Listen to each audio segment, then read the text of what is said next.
Berikutnya pertanyaan atas nama Dewi yang akan dijawab oleh Ustadz Azhari Nasution. Ini Dewi sepertinya seorang ibu rumah tangga yang kalau saya lihat dari pertanyaannya ini merahasiakan informasi termasuk yang dusta atau gimana ya? Jadi izin bertanya Ustadz, apakah dosa merahasiakan kepada suami untuk berhutang demi membiayai hidup sekolah anak dan lain sebagainya? Silakan Ustadz.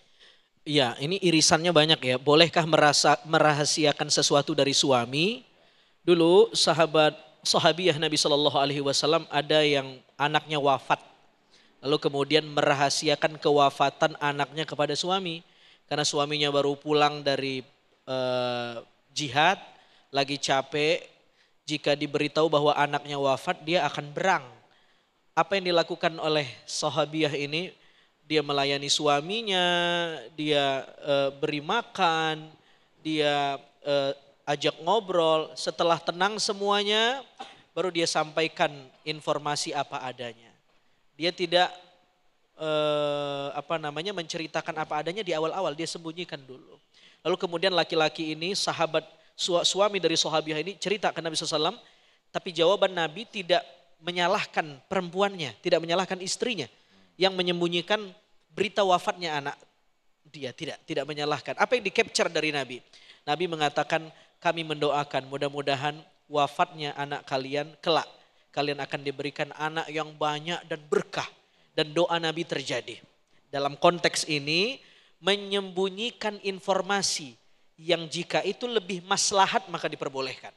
Tapi kalau konteks pertanyaan ini adalah menyembunyikan hutang dari suami. Tunggu dulu, apakah itu maslahat atau tidak? Ya. Saya kira lebih baik yang namanya hutang ini problem sosial, alangkah bagusnya dibicarakan suami istri. Karena memang kalau boleh saya istilah nih, mohon maaf Ustadz, karena memang Ibu Dewi ini sepertinya kalau dari pertanyaannya, suaminya ini gampang stres ketika tahu ada hutang begitu. Jadi terpaksa dia merahasiakan informasi hutang itu. Jadi mungkin melindungi untuk agar suaminya tidak stres nih Ustadz Azhari. Bagaimana ini Ustadz? Mungkin kalau hutangnya masih wajar dan setelah dihitung-hitung emang ada mitigasinya buat ngelunasin cicilan utang tanpa memberatkan pasangan, maka kita nggak ngasih tahu juga nggak apa-apa. Hanya sekedar supaya dia nggak stres. Tetapi kebayang nggak ternyata yang ngutang wafat. Meninggal, bukan ninggalin warisan, ninggalin utang, problem. Ini masalah besar. Maka sebaiknya jika hutangnya udah nggak wajar, apalagi udah jadi tabiat ngutangnya ngecer ke sana kemari, emang tukang ngutang, itu begitu mati bukan ninggalin warisan ke bini, ninggalin utang. Maka anaknya susah, bininya susah, atau suaminya susah. Ya ayyuhalladzina amanu qu anfusakum wa ahlikum nara. Jaga dirimu dan jaga keluargamu dari api neraka. Bukan hanya kita, tetapi juga keluarga kita. Wal yakhshalladzina law taraku min khalfihim dzurriyyatan diafa. Mungkin gara-gara kita punya utang sama orang, kita wafat ke bawah-bawah sama anak kita jadi susah hidupnya. Gara-gara sebagai ahli waris dia mesti ngelunasin utang. Kan jadi susah secara finansial, jadi zalim. Maka ada konteks yang diperbolehkan menyembunyikan sesuatu dari pasangan. Coba saya tanya ibu-ibu. Boleh gak nyembunyiin isi rekening ke bini? Halo, Assalamualaikum.